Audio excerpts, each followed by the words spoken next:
तुम्ही शेतीबद्दलच बोला, राजकारण करू नका.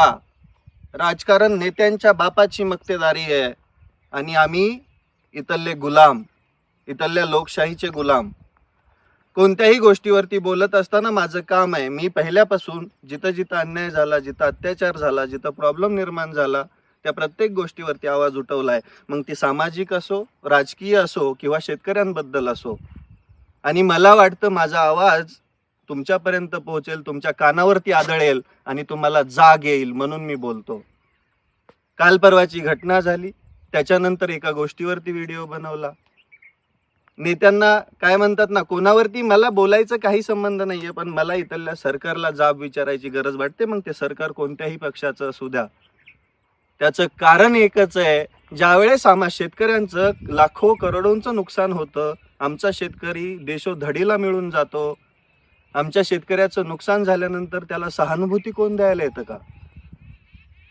अहो, केळीच्या बागा उद्ध्वस्त झाल्या, कोणतीही बाग उद्ध्वस्त झाली, कोणता अधिकारी, कोणता नेता आमच्या बांधावरती येऊन बघून गेला? आमचे कृषी मंत्री साहेब तर झोपलेलेच आहेत. अख्ख्या महाराष्ट्रामध्ये ढगफुटी सदृश्य पाऊस आहे, सगळीकडे पाणी झालंय.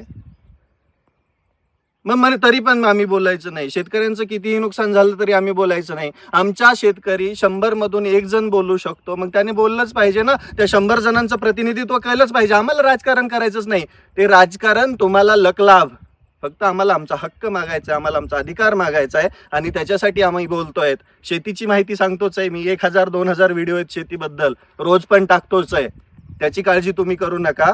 आम्हाला आमचा अधिकार आणि आम्हाला आमचा हक्क मागण्याचा अधिकार 100% या लोकशाहीने दिलाय, डॉक्टर बाबासाहेब आंबेडकरांनी दिलाय आणि तो आम्ही कायम मागणार. आम्हाला आमची जात एकच कळते, ती म्हणजे आम्ही भारतीय आहोत, आम्ही शेतकरी आहोत आणि शेतकरी म्हणून जगत असताना हा शेतकरी टिकला तर तुम्ही टिकणार आहे, तुम्ही जगणार आहेत, तुमच्या पोटाला खायला भेटणार आहे.